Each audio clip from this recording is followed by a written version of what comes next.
Nous sommes le 13 novembre 2025. Nous allons écouter le témoignage de Barbie. Je suis en compagnie d'Elena, qui est la psychiatre qui gère notre groupe psy dédié aux dérives sectaires.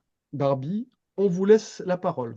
Merci Didier. Bon, je ne sais pas si je vais trop dans le détail ou moi, suis quelqu'un qui a ma fragilité avec laquelle j'ai vécu toute ma vie, que j'ai gérée et j'ai réussi à mener une vie tout à fait stable, riche, etc.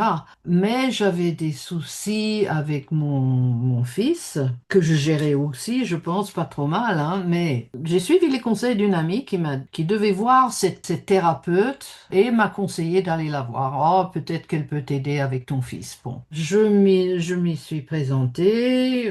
On a eu une première séance tout à fait agréable, correcte. Elle m'a dit, ah oui, mais vous avez tout compris, tout va bien, vous saisissez complètement la situation, etc.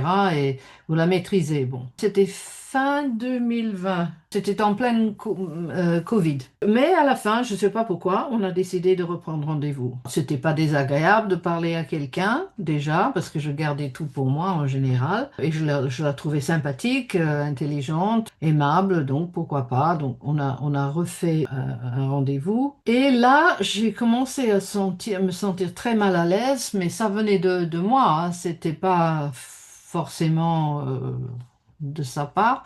Mais je commençais à me sentir un petit peu, enfin, un petit peu contrôlée. J'avais l'impression que ça allait mal tourner quelque part. Je sais pas. Elle est très forte et impose sa volonté à quelqu'un qu'elle connaît pas encore. J'ai hésité un peu. Ma copine me dit non, c'est bien, c'est bien d'avoir quelqu'un de bienveillant, donc je continue. Et à cause de mon vécu, parce que je souffre de CPTSD, ça veut dire, bon, le PTSD, les gens connaissent pas mal, c'est le stress post-traumatique. Et quand il y a un C devant, en tout cas en anglais, hein, ça veut dire complexe et ça veut dire que c'est quelque chose dont tu as souffert depuis la prime enfance, qui est très difficile à guérir, soigner, mais bon, moi j'ai vécu avec, hein, j'avais 60, je sais plus, 15 ans, un truc comme ça quand je l'ai rencontré. Mais ça m'a rendu fragile, une fragilité que je ne connaissais pas vraiment. Très très vite, je me suis trouvée sous emprise parce que elle avait une façon de procéder qui t'attirait. C'était vraiment, oh, vous êtes belle, vous êtes intelligente, je vous aime bien, voilà. C'était un flot de compliments. Bon, difficile de résister, surtout quand tout ce passé t'explose à la figure. Et j'ai commencé à avoir, je sais pas si c'était vraiment des attaques de panique, mais des douleurs à cause de cette souffrance qui avait été contrôlée toute ma vie et me sentir très mal à l'aise. Mais bon, Et j'ai une petite continué. question, est-ce que ça avait été diagnostiqué, ce Non, trouble? personne, moi j'avais jamais vu personne parce que Et j'étais qui est-ce qui vous l'a diagnostiqué pour te dire? après, c'était Ah, c'est après. oui, une amie psychiatre anglaise que je connais depuis plus de 20 ans. Voilà, elle m'en avait parlé, mais même quand je l'ai connue à l'époque, elle m'a rien conseillé vraiment. Parce que je menais ma vie quand même à peu près. Et moi, je n'ai surtout pas cherché. J'avais jamais consulté de psychologue, de psychiatre dans le passé. Petit à petit, j'ai senti cette douleur après chaque séance qui pouvait durer 24 à 48 heures. Donc, je passais mon temps à souffrir. J'ai une formation de thérapeute. Je suis hypnothérapeute, je faisais les autres. Donc, j'ai essayé en employant ces méthodes-là, même en faisant appel à d'anciens collègues, mais ça persistait et ça s'agrandissait. Et moi, j'étais dans une souffrance constante. Mais c'était de fréquenter cette thérapeute Oui, qui qui a augmentait votre souffrance. qui l'a déclenché en fait, parce que Alors, entre parenthèses, elle était quoi? Elle était médecin, cette thérapeute? Elle alors, était elle est médecin généraliste. généraliste? Son histoire vacille un petit peu. Elle a fait sa médecine. Est-ce Après, qu'elle vous faisait attends, payer les séances? au début, je payais. Et on arrive vers Noël, donc au bout de 3 mois environ. Bon, j'ai commencé à être, c'est vrai, très attachée. Le transfert s'était fait. Moi, j'étais vraiment sous emprise, mais quand même, je lui ai dit, écoutez, je suis désolée, moi, je peux pas vous payer, il faut qu'on arrête. Et elle a fait non, mais avec une violence. À la fois, j'étais flattée parce que c'est bien d'être désirée par quelqu'un. Mais j'ai pas écouté mon instinct qui a dit fuis. Va-t'en, parce que ça va. Le problème, c'était que bon, donc j'y reste, mais j'ai remarqué que très tôt dans la relation, elle commençait à me critiquer tout le temps, à me crier dessus. Et je fabule pas, je fabule pas. J'étais venue parce que moi, voilà, il faut dire que je suis très seule. Les amis meurent, déménagent, mes amis sont à l'étranger. Et donc, cette dépendance s'est renforcée, évidemment. Je la voyais toutes les semaines, 1 heure, gratuitement, pendant 4 ans. Elle en avait autant besoin de moi que moi d'elle à la fin. Je jouais mais j'ai pas compris. C'est-à-dire que maintenant, avec le recul, j'analyse ça en disant que moi, j'avais fait ce qu'on appelle en anglais un trigger. Vous savez, un flashback, et j'étais plus moi-même. J'étais cette personne de 2 ans et demi ou d'1 an ou 5 ans qui avait vécu des choses très très difficiles enfant avec mes parents. C'est dans cet état où je contrôlais plus rien en moi. Moi, je savais plus qui j'étais. Je croyais que j'étais moi, mais j'étais plus. Je sais pas qui j'étais. La petite enfant dont la souffrance n'avait jamais été prise en compte ou traitée, etc. Je ne sais pas pourquoi. D'abord, donc, je disais, elle n'offrait aucun traitement, vraiment aucun. On parlait de fringues, on parlait de nos cheveux. Je lui ai demandé un jour, ben, est-ce qu'on peut, parce qu'on faisait rien, faisait que papoter. Moi, je lui avais dit que tout d'un coup, elle a pris une importance démesurée dans ma vie. C'était la première fois que je trouve quelqu'un avec qui j'étais en accord intellectuellement, émotionnellement, on partageait beaucoup de choses. C'était vraiment une emprise, une dépendance de ma part que je n'aimais pas, mais j'ai toujours été très franche aussi. Je lui avais dit, moi je vous considère pas du tout et vous ai jamais considéré comme ma thérapeute. D'abord, je cherchais pas un thérapeute et je vous considère pas comme tel. Pour moi, vous êtes une amie. Et elle m'a dit, ah, ben si vous étiez mon amie, je ferais ça. Je veux pas de vous, je vous jette à la poubelle. Vous pouvez pas être mon amie, je suis votre thérapeute. Elle agissait tantôt comme amie, tantôt comme thérapeute. Les lignes bougeaient constamment. Moi, j'ai voulu y croire, donc pour moi, j'ai créé une image idéalisée de l'amie maternelle. Pour moi, je lui avais dit, écoutez, pour moi, vous êtes ma mère, ma sœur, ma meilleure amie, ma thérapeute, enfin, vous êtes tout pour moi, vous n'êtes pas que. Elle jouait un rôle très ambigu dès le départ. Elle bougeait les lignes constamment. Un jour, elle m'accueillait avec un grand câlin. Et le lendemain, oh, surtout ne vous approchez pas, etc. C'était un manque de régularité. Donc, je savais jamais où j'en étais. Et alors, par rapport à cette histoire de me blâmer tout le temps, parce que tout ce que je faisais, moi, à part le fait qu'on tchatche comme ça, on parle de tout et de rien, c'est que je lui parlais de ma douleur qui a explosé. Bon, non seulement elle l'a jamais traité, elle n'a jamais offert quoi que ce soit comme elle m'a dit, jetez tous vos livres, enfin non pas jetez, mettez tous vos livres sur le trauma à la cave et pensez aux choses positives, que le ciel est bleu, que les oiseaux chantent. C'était ça sa thérapie. Et donc, quand je lui ai dit, mais est-ce qu'on peut peut-être travailler la méditation ensemble ou quelque chose comme ça? Elle l'a fait, mais avec un contre-cœur. Et puis elle a vu que c'était difficile pour moi, mais elle a rien apporté. En tout cas, je loupe peut-être des épisodes, mais c'était la Covid, pleine Covid, et tout d'un coup, elle attrape la Covid. C'était à l'époque où on avait peur pour les gens qui attrapaient la Covid, parce qu'ils mouraient à l'appel. Je lui ai envoyé à son domicile un beau bouquet, parce qu'elle était couchée, ne pouvait pas sortir, etc. Je Ah, profite pour vous oui, poser une petite Elena, question comme ça, je vais pas vous interrompre. Vous dites que vous aviez une douleur qui on était le vend. régulière. Si vous pouvez me décrire en fait de quoi il s'agit. Oui, c'était une douleur psychique quand on a mal, quand quelqu'un vous fait du mal, quand vous Ok, mangez. émotionnellement. Ok, j'ai Émotionnel, oui, compris. oui, oui, c'était Ok, pas, à ok. l'époque, c'était pas physique, ça, c'est venu Mhm. après. Mais donc, je lui envoie ce bouquet de fleurs, parce que chez nous, on donne des cadeaux tout le temps.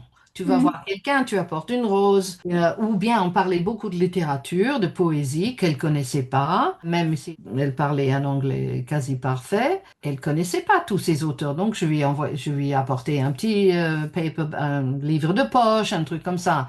Au début, elle était ravie. Je sais pas pourquoi. Elle a très mal pris. C'était la fin de l'année. Elle partait en vacances. Elle revient à la rentrée. Elle m'engueule tout de suite. Il faut plus me faire des... Mais vraiment, il y avait des moments, elle criait vraiment comme un enfant, quoi. Quelqu'un qui est très posé, très agréable, voilà, qui se maîtrise parfaitement. Ça pétait les plombs.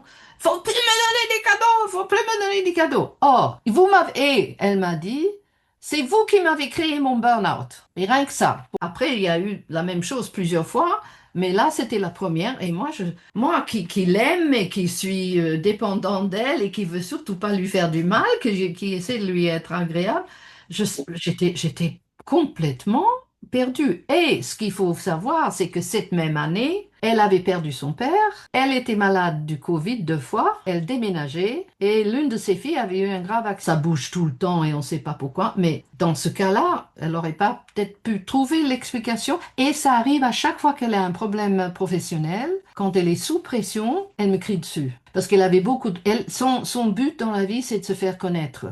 C'est d'être la personne. On continue comme ça, d'engueulade Moi, je passais 4 ans à lui demander pardon. Pourquoi, je n'en sais rien, mais je rampais par terre. Oh, s'il vous plaît, ne me laissez pas, on continue, gna gna gna. J'étais vraiment le petit chien. Mais c'est ma douleur qui parlait. Et elle ne la comprenait pas. Elle a dit un jour, ah, ce serait peut-être bien qu'on travaille le petit enfant en vous. Voilà, ça c'est un truc qu'on ressort à chaque formation. Enfin, on sortait il y a 20 ans quand j'ai commencé. Mais j'ai dit, ah oui, mais ce serait bien parce que moi je l'avais jamais fait. Et j'ai dit, oui, oui, alors comment on fait? Et elle me dit, mais on vient de le faire. C'était tout, juste parler, dire, oui, voilà, il faut aimer la petite enfant en toi. Elle savait rien faire, rien en technique. Ça a continué pendant longtemps. Et l'année dernière, il y a un peu plus d'un an, vers le mois d'août, je commençais à sortir de cette emprise. Alors, est-ce que c'est le temps qui a fait son travail? Est-ce que j'en avais marre de l'avoir ou d'être traitée comme ça? Je ne sais pas. Mais j'ai commencé à revenir à moi. Parce que je l'admirais, je l'avais idéalisé. Moi, je voulais être comme ça aussi. Même si je suis à la retraite depuis longtemps, j'avais pas besoin de travailler. Mais je me suis dit, bon, ben c'est peut-être pas mal de retravailler, d'aider les gens, etc. Et donc, j'ai dit, je suis allée à ma séance, toute contente, en me disant, ben voilà, elle va être fière et rassurée. Et j'ai dit, voilà, ben j'ai enfin trouvé une raison de vivre parce que j'étais obsédée pendant ce temps-là par la mort. Je suis devenue suicidaire à un point où j'y pensais tout le temps, tout le temps, tout le temps. Et elle me disait, oh non, vous tuez pas, restez pour moi, restez en vie pour moi. Non, mais je vous jure, je vais me voir. Il dit, ben voilà, je vais redevenir thérapeute. J'étais bonne thérapeute, j'avais de bonnes. Et puis ça m'aurait donné un but dans la vie. Mon fils était parti, il était parti dans le cannabis déjà avant, donc j'étais vraiment très très seule. Et j'ai vu le visage s'écrouler. Moi, je me dis, c'était où? Parce que tout au début, elle avait dit que je savais plus qu'elle avait peur de moi, ou elle avait peur de la concurrence. Quelle concurrence? J'avais pas envie de travailler vraiment, je voulais juste avoir une place. Et je lui ai dit, mais je voudrais faire partie d'une communauté de soignants à nouveau, comme je l'étais avant. Elle a toujours refusé, non, et je voulais le faire. Et elle m'a dit, non, faites-le pas. Je lui ai dit, mais pourquoi? Je lui ai dit, pourquoi est-ce que vous vous sentez menacé par moi? Elle a dit, ah non, non, j'ai pas peur de vous, j'ai peur pour vous. Parce que ça va vous coûter beaucoup d'argent. Eh bien, entre nous, je l'ai faite, la formation. Depuis ce jour-là, j'avais l'impression qu'elle m'avait prise en grippe quelque part. Ou, je ne sais pas, parce qu'elle est mutique. J'ai réussi, entre parenthèses, à obtenir un rendez-vous avec elle en juillet dernier, après qu'elle m'ait jeté, mais ça, j'y arrive. À la fin, elle m'a dit, ah, mais il faut être très très douce avec moi. Il faut qu'on aille très doucement parce que je suis gna, gna, gna, fragile. Gna. Et j'ai dit non, vous inquiétez pas, je vais aller, je vais prendre mes précautions, je vais aller sur la pointe des pieds et en tant que votre thérapeute. Et finalement, c'était moi sa thérapeute. Donc j'essaie de faire ça. Elle me refuse toutes ces formations. Bon, moi, je fais les miennes, hein. Il y en a plein sur Internet et en présentiel. Elle est devenue de pire en pire, de plus en plus rêche, méchante, désagréable et en me critiquant tout le temps. Voilà, c'est vous qui m'avez provoqué ça, c'est vous qui êtes désagréable. Oh, c'est dur, elle m'a dit un jour. Oh, c'est tellement dur. Mais je dis, mais qu'est-ce qui est dur? Je vous parle de ma souffrance, c'est tout. Ce qui s'est passé, c'est que pendant tous ces trucs-là, moi, je suivis des formations sur Internet. Elle en faisait aussi. Et il y avait une série sur la compassion, parce que c'est toujours des choses à la mode. Maintenant, c'est la gratitude, la compassion, Elle a participé à une série de 6 conférences sur la compassion. Et donc, je n'avais jamais fait attention à ce monsieur, mais j'ai suivi sa conférence. J'ai commencé à trouver un personnage vachement humain, très agréable. Il a commencé à dire, voilà, il faudrait plus de formation dans ce sens-là chez les jeunes psychiatres, etc. Je lui dis, mais est-ce qu'ils en font suffisamment de formation? Est-ce qu'ils les forment suffisamment bien? Il me dit, non, non, non, malheureusement pas. Et j'ai dit, ben, je vous pose cette question parce que depuis 4 ans, ma thérapeute ne fait que me crier dessus. Est-ce que vous avez une explication? Pourquoi elle ferait ça? Il a dit tout de suite, l'incompétence, le manque d'assurance, le manque d'amour-propre. Il en a énuméré 7. Et à la fin, une dame et moi avons levé la main en même temps. On a dit, et l'humilité. Parce que la première chose en tant que thérapeute est de savoir que tu ne peux pas assumer ou être responsable de la guérison de la personne. Tu peux appliquer tout ton savoir, toutes tes techniques, tout ton amour, ton affection, tout ce que tu veux, mais c'est pas en tes mains. C'est chez la personne. Et donc, il a dit, oui, en effet, c'est ça. Et il a dit, je vais vous raconter une histoire. Quand il était à Sainte-Anne, Oui. il était donc chef à Sainte-Anne, il avait soigné un monsieur pendant de nombreuses années qui avait tout, bipolaire, schizophrène, tout ce que tu veux. Et ça a duré des années et des années. Sauf que elle en avait marre. Elle voulait toujours que je sois quelqu'un d'autre, que je change. Il a dit donc, voilà, au bout de quelques années, j'ai dit à ce monsieur, mais écoutez, je suis désolée, mais moi j'ai l'impression que je vous aide pas, que vous allez pas mieux avec nos séances. Et lui, il a dit, le monsieur, ah, surtout ne dites pas ça. Vous avez été là pour moi toutes les semaines, pendant X années. Vous m'avez soutenu, vous m'avez donné votre attention. Vous avez été ma consolation. Et j'ai trouvé le mot. C'était tout ce que je voulais de cette dame. Et je lui avais dit, j'ai écrit des pages que je lui ai envoyées. Tout ce que je voulais, c'était un être humain à mes côtés, puisque je souffrais d'un truc qu'on n'allait pas pouvoir m'enlever de toute façon. Il n'y avait que le grand amour qui pourrait faire ça, et c'était pas son rôle. Et je vais le lui dire. Mais bon, on arrive à la fin de l'année, décembre, et moi, j'en pouvais plus. Comme je vous ai dit, je suis redevenue moi-même, et je me suis dit, mais attends, mais je suis moi.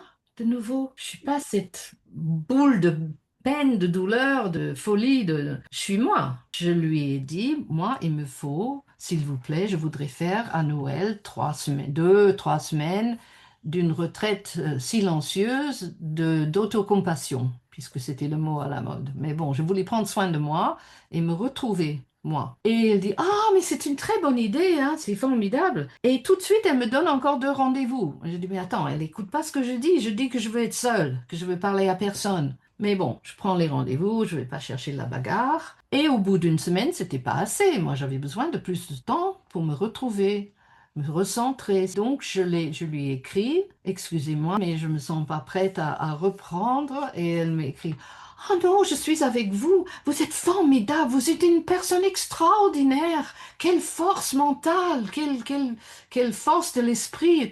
Tout ce que je dis, c'est que je ne veux pas aller à son rendez-vous. Mais bon, la prochaine fois, donc j'ai annulé 2 fois. Et au bout de 3 semaines, je me sentais beaucoup mieux.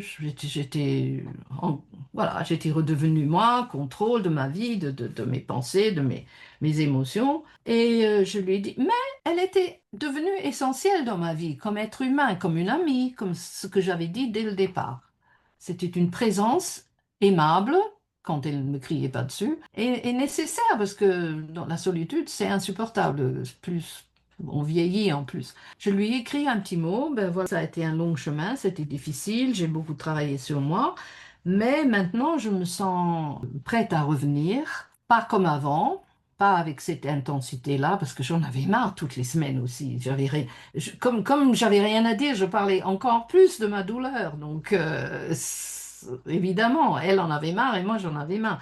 Mais selon le besoin, je vous fais confiance en tant que ma thérapeute de me dire à quel rythme on doit progresser. Qu'est-ce que vous me conseillez?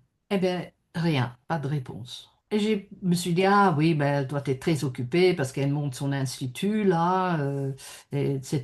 Elle fait plein de formations qu'elle m'interdit encore. 3 semaines plus tard, j'ai réécrit et toujours rien. Et ce jour-là, j'ai compris qu'elle m'avait carrément lâché. Chose que, avec tout ce qui était arrivé entre nous, j'ai jamais pensé arriverait. Je lui avais dit un jour au début, je mets ma vie entre vos mains.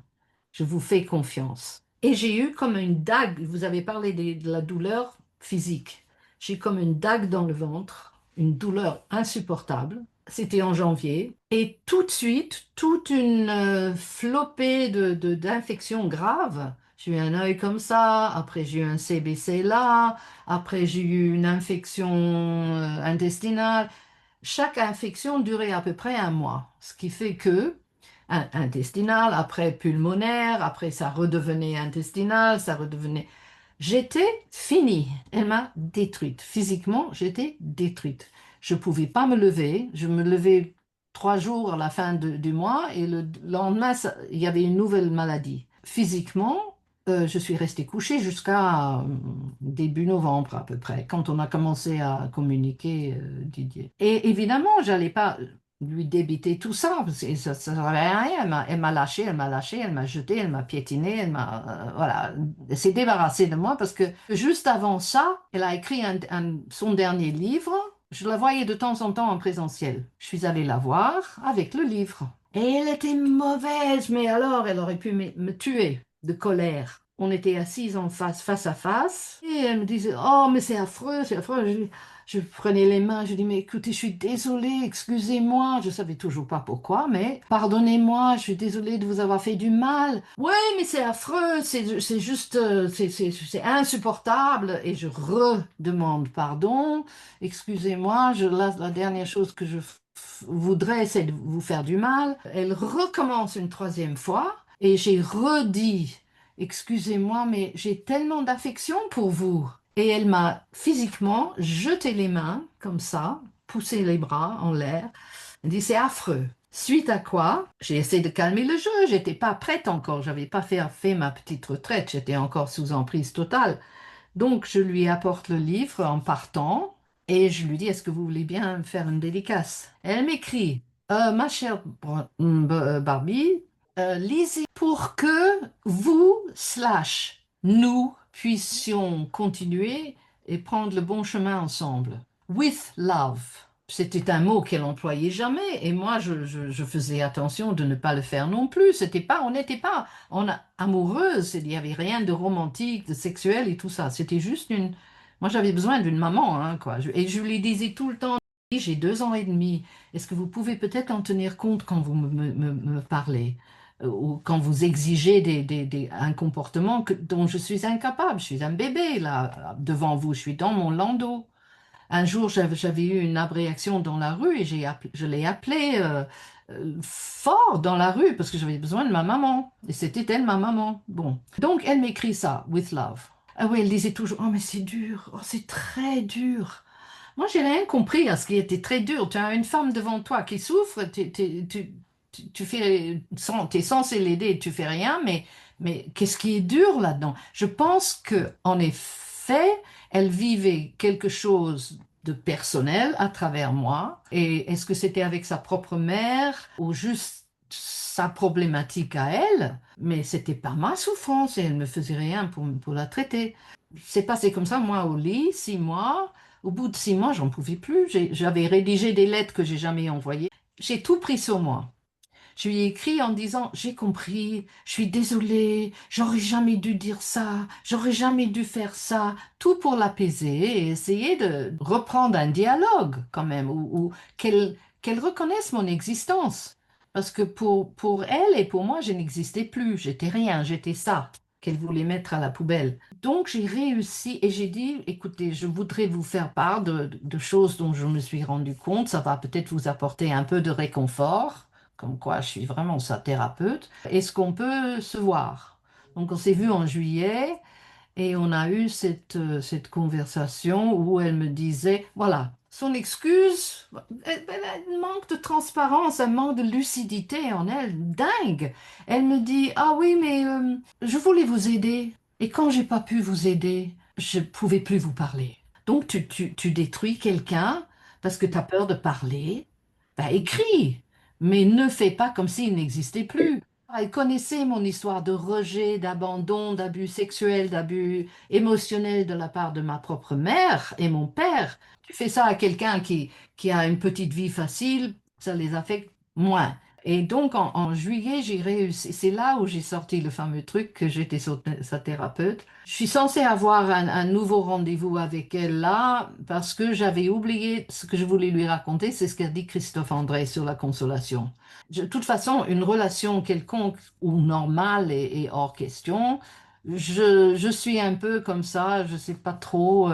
Je voulais en parler à Christophe, mais il est insaisissable et ça ne fera sans doute pas de bien à personne. Donc, je pense que je vais laisser tomber. Vous avez parlé d'une retraite qui vous a permis de vous sentir, Ah oui, ça c'était non, moi je voulais juste voir personne, hein. J'ai Voilà, mis c'est le tout. mot sur l'ordinateur, fini. Moi j'ai fait je me suis protégée, c'est tout. J'ai vécu pour moi, j'ai pensé à moi, j'étais tranquille. J'ai jamais passé 10 heures à méditer. Est-ce qu'on pourrait demander le regard d'une psy, donc d'Elena, Oui, sur oui, la situation? Qu'est-ce que tu en penses, Elena, volontiers. de ce genre de thérapie, ou enfin, je ne sais pas comment on peut appeler ça? Bon, c'est pas une thérapie, hein, là, je vous dis rien de nouveau et je vais vous dire des choses que sûrement vous avez déjà décodées depuis, hein. Ça a l'air d'être une personnalité narcissique. Voilà, au début, c'est comme dans les livres. D'abord, elle vous a inondé des compliments, ça fait que vous vous sentiez bien avec elle, vous a mis à l'aise, donc vous êtes ouvert à elle, vous êtes lié affectivement. Et puis elle faisait du chaud-froid, c'est tellement classique. Du chaud-froid, ça veut dire que parfois elle était Ah oui, je méchante. crois, oui, oui, oui, pardon, j'ai pas entendu. En fait, cette technique fait que ça nous déstabilise. On sait plus où on est, on comprend pas, on se auto-culpabilise. Mais qu'est-ce que j'ai fait du mal? D'où vous demandez pardon, mais vous savez pas pourquoi. Mais parce qu'elle vous culpabilisait tout le temps. Donc c'est vraiment une technique où nous déstabilise et on devient très très dépendant de la personne. Et quand elle souffle un petit peu de chaud, bah c'est le bonheur C'est absolu. le Et puis nirvana. on recommence avec le froid, on est déstabilisé, on a peur. Et avec votre passé compliqué, bah, c'est sûr elle a touché, mais c'est Là, tellement affreux voilà, ce qu'elle a fait. On dit que ces personnes-là, en fait, elles sont pas vraiment conscientes, malgré. Après, c'est non, toujours non, étrange de se dire une personne qui écrit des articles de psychologie, mais qui, du coup, elle doit reconnaître tous ces types de relations perverses, qu'elle fait elle-même ça, elle n'a pas conscience, mais non, c'est mais une oui. psychose. C'est que limite, c'est pas une psychose, mais elle a une personnalité narcissique, elle vous a pris en. C'est très intéressant que vous me disiez, que vous mettiez ce mot-là, parce que j'ai mis beaucoup de mots là-dessus. Euh, Mm. des hypothèses, le fait qu'elle ne soit pas structurée, je pense qu'elle s'est jamais Ouais. fait traiter elle-même, elle ne s'est jamais Mm. fait superviser. Mais de narcissisme, je connais les pervers narcissiques, mais Ouais. ah, merci, ça m'aide beaucoup que vous disiez ça. Vous savez, l'image que j'ai eue l'autre jour, c'est comme un sac en plastique dans lequel tu mets de l'eau. Tu Mhm. le gèles et Mhm. après tu casses et tu as des tas de petits trucs comme ça cassés. Ça, c'est elle. Elle est complètement cassée, défaite à l'intérieur. Elle est partie faire un truc ayurvédique. Moi, ça m'intéressait, donc je lui dis alors comment ça s'est passé? Ah oui, c'était très bien pendant qu'on était là. Non, la semaine d'avant ou le mois d'avant, elle avait écrit dans l'une de ses revues. Comment préserver le bienfait des vacances? Et elle Mm. écrit son petit truc, voilà, il faut faire. C'est toujours la même chose, bien manger, bien dormir, marcher, méditer. Elle m'a dit oui, c'était très bien au début, quand je suis revenue, mais très vite, tu tombes dans les. Donc, elle pratique pas ce qu'elle prêche, enfin. De quel droit elle raconte aux gens quoi, comment se comporter si elle est incapable de le faire sur quelque chose de simple? Je veux dire, c'était pas un problème psychiatrique profond. Ce qui m'inquiète, c'est que ces gens-là ont la permission de faire n'importe quoi.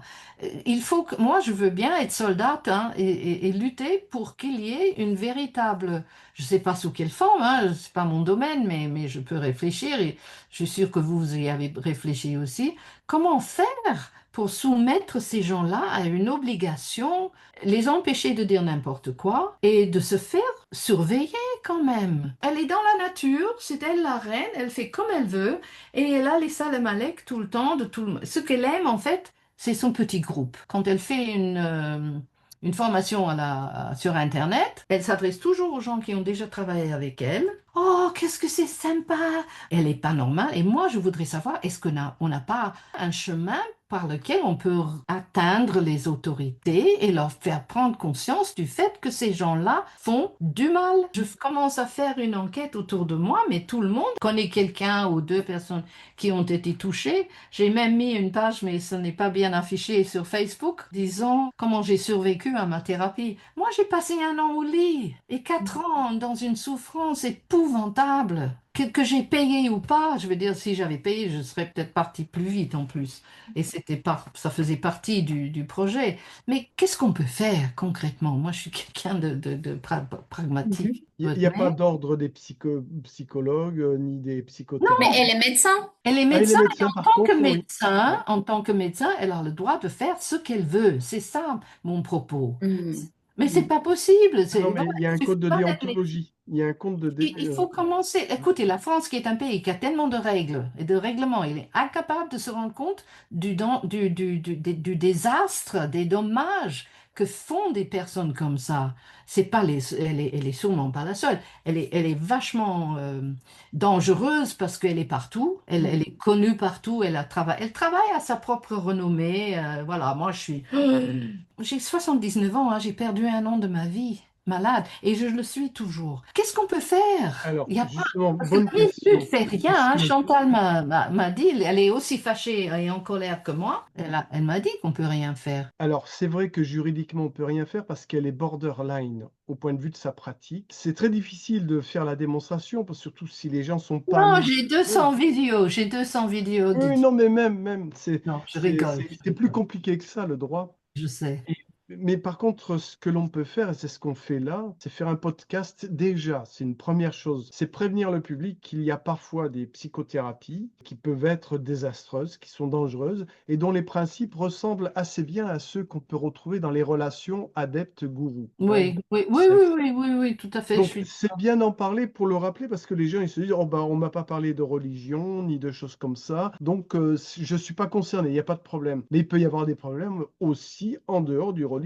Moi, ce que j'envisage, bon, au début, j'étais tellement en colère que je voulais la détruire comme ça, nommément, et j'en suis pas loin. Vous savez, tu sais, tu te rappelles, au début, j'en étais là. Hein. Mais c'est pas pour la détruire elle, c'est pour améliorer la situation, assainir les choses, parce que je suis pas la seule à avoir souffert. Moi, ça m'est égal d'en parler.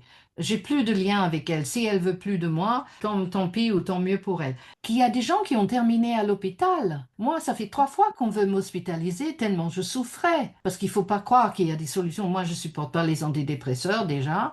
Et puis, je devrais pas être dans cet état-là après 4 ans de thérapie. Non, mon propos, c'est est-ce qu'on peut pas créer quelque chose pour filtrer ces gens-là? Autrefois, il y avait une association qui s'appelait Psychothérapie Vigilance. C'est une association très très efficace, vraiment très efficiente. Malheureusement, elle n'existe plus. C'est ça. En fait, c'est aux citoyens de se prendre en main pour réunir des compétences et travailler sur des sujets comme le vôtre. La Mivilude, elle est là C'est pour tellement faire massif, il y a tellement de déviants que de la quoi? Mivilude est là, c'est 15 personnes, la Mivilude, qui reçoivent. Lutter, militer, faites quelque chose. Moi, Eh j'ai... ben, c'est ce qu'on fait, mais nous, on est submergés. Il faut pouvoir agir quelque part, ne serait-ce qu'en allant sur les médias. Enfin, si tu veux, moi, je contacte Élise Ducet Lucé, et on commence à l'air. Tu m'as mis sur la liste, tu m'as dans dit. la liste, donc tu Voilà. recevras des appels de D'accord. Mais il faut journalistes. passer par les médias. Moi, j'ai rien Bah, à c'est ce perdre. qu'on fait, c'est ce qu'on Oui, fait. mais pas assez. Non, je pense qu'il faut Ah oui, les... mais on peut donner que ce qu'on a. Quand j'étais plus jeune, ici, on m'a licenciée injustement après, quand j'étais enceinte, quand j'ai eu mon enfant. On m'a licenciée parce que j'ai dû me faire opérer après et j'avais 6 semaines d'arrêt maladie. Il m'a licenciée. J'ai écrit à Julien Corbet une émission qu'il faisait où il dénonçait les mauvaises pratiques, etc. Eh bien, la semaine suivante, j'étais sur le plateau. Oui, je pense que vous avez raison, et ce besoin de justice, c'est important, c'est une thérapie pour vous et je trouve pas du tout que c'est quelque chose lié à la vengeance, mais un besoin de justice et aussi de faire en sorte que d'autres personnes ne tombent pas Ça dans le peut même sauver piège. des vies. Qu'est-ce qu'on a de Absolument. mieux que notre psychisme? Quand on commence à trafiquer votre tête et vos émotions, mais c'est En plus de la mivilude, vous pouvez aussi faire une plainte au Conseil de l'ordre de médecins. oui, c'est ce qu'on est en train de regarder si c'est possible. Ouais, ouais. Mais selon elle, ben, à mon avis, ils vont pas prendre ça au sérieux. Après, si vous êtes une seule, mais peut-être il y a d'autres victimes de cette Et c'est personne. pour Et puis, est-ce qu'elle a, sur Google Maps, si elle a un cabinet avec son nom, vous pouvez ah, mettre des avis qui sont publics et sur lesquels elle peut pas faire elle a que des... je crois qu'elle a le nom de son institut que je t'ai donné. Oui, Et oui, oui. puis, elle a un site sur un truc qu'elle a créé.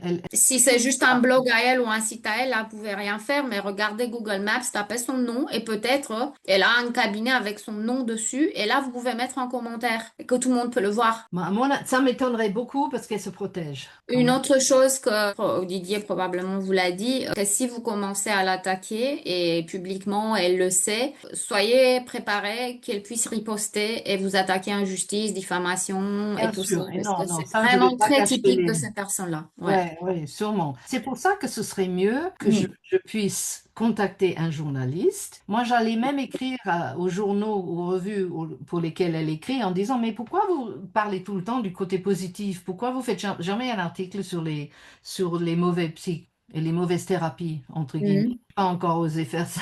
J'aimerais lancer le truc et laisser les gens compétents s'en occuper. Moi, je suis pas journaliste et je suis pas à la Mm. télé. Mais on peut pas faire ça à deux ou trois. Nous, on le fait toute l'année. On fait des Oui, posts mais comme écoutez, moi, je n'avais jamais entendu parler de vous. Je souffre depuis 5 ans. Personne connaît la Mivilude. Excusez-moi, je ne sais pas dire que vous n'êtes pas efficace, mais il faut aller plus loin que ça. Il faut faire quelque on a chose. très peu de moyens. On a des procès aussi pour ce qu'on fait. Donc, tout ce qu'on fait, c'est risqué. Oui, on a des Mm. procès parce qu'on parle, on dénonce des choses et puis donc on nous fait des procès et on a très peu de moyens. Mais ça ne nous empêche pas de faire que maintenant, avec les réseaux sociaux, avec peu de moyens, on peut diffuser et c'est ce qu'on fait. Il Puis, faut se dire que les gens s'intéressent aux dérives sectaires que le jour où le problème est déclaré pour eux. je veux que la 2 fasse une émission là-dessus. Ça arrivera parce que régulièrement, la 2 et comme les autres chaînes, nous Ouais. C'est sollicitent. pour ça Et vous que je recevrez vais le petit peut-être trouver message le moyen, et vous moi. répondrez aux journalistes si vous le voulez bien. En tout cas, merci, hein, c'est vrai, ça a été aussi thérapeutique pour moi parce que j'ai vécu tout ça seul. Ce Mm. n'est que très dernièrement que j'ai osé en parler et ça, c'est énorme. Je fais partie de l'univers à nouveau. J'étais là dans Mm. ma souffrance et j'aurais pu vraiment en finir, quoi.